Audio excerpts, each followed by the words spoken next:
अखंड हिंदुस्थानाच्या अस्मितेसाठी रूप घेतले विराट, तोची मानावा धर्मगुरु आमचे हिंदू हृदय सम्राट यांना वंदन। धर्मवीर आनंद दिघे साहेब यांना वंदन। या राज्याचे सुज्ञ तज्ञ व गोरगरिबांसाठी अतोनात मनापासून काम करणारे लाडके मुख्यमंत्री माननीय एकनाथ भाई शिंदे यांना प्रणाम। या लोकसभेचे लोकप्रिय उमेदवार माननीय संजय काका पाटील यांच्या पाठिंब्यासाठी आपण सगळे या ठिकाणी उपस्थित आहात।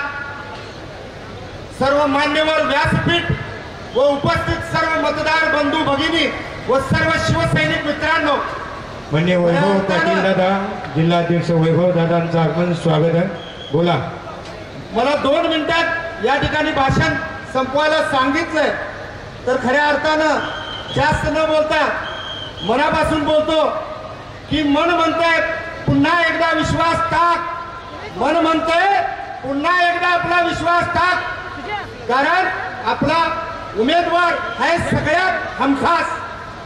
खऱ्या अर्थानं काकांनी केलेलं गेल्या 10 वर्षाचं जर विकास काम बघितलं तर या ठिकाणी त्यांच्यासाठी एवढंच बोलावंसं वाटतंय की पुन्हा एकदा यांच्यावरच विश्वास टाका, पुन्हा एकदा यांच्यावरच विश्वास टाका, कारण आपले उमेदवार आहेत माननीय संजय काका,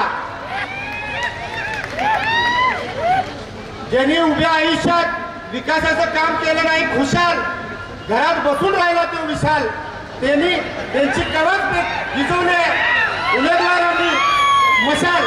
खऱ्या अर्थानं तुम्हाला सांगतो, या ठिकाणी काम करत असताना एखाद्या तळागाळापर्यंत काम करणाऱ्या कार्यकर्त्याला जर खऱ्या अर्थानं चांगली मुभा द्यायची असेल तर चांगल्या पद्धतीनं त्याच्या पाठीशी प्रत्येक एक कार्यकर्त्यानं उभं राहणं हे अत्यंत गरजेचं आहे। माझ्यासारख्या एका सामान्य कुटुंबातल्या कार्यकर्त्याला या मंचावर बोलायची संधी मिळाली, हीच खूप मोठी किमया ही महायुतीची आहे। खऱ्या अर्थानं महायुतीचं हे नातं जपत महाराष्ट्रात ज्या पद्धतीनं मुख्यमंत्री महोदयांनी या ठिकाणी काम केलं, अहोरात्र राबून 18 तास ते काम करतायत। केंद्रामध्ये जर बघितलं तर ज्या पद्धतीनं आपल्या पंतप्रधान महोदयांनी विकासाची मांडी आली या देशामध्ये आणली, खऱ्या अर्थानं या ठिकाणी बघितलं तर महिलांसाठी सर्वोत्तम जे काही निर्णय घ्यायचे होते ते सर्व चांगल्या पद्धतीनं या 10 वर्षामध्ये आपण घेतलेलं बघितलंय। खऱ्या अर्थानं या पद्धतीनंच आपल्याला जर आपल्या सांगली जिल्ह्याचा विकास कार्यरत करायचा असेल तर पुन्हा एकदा आपल्याला काकांना या ठिकाणी निवडून द्यायला पाहिजे।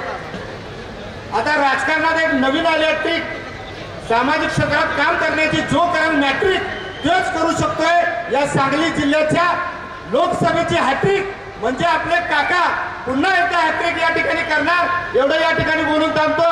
जय हिंद, जय महाराष्ट्र, जय भारत।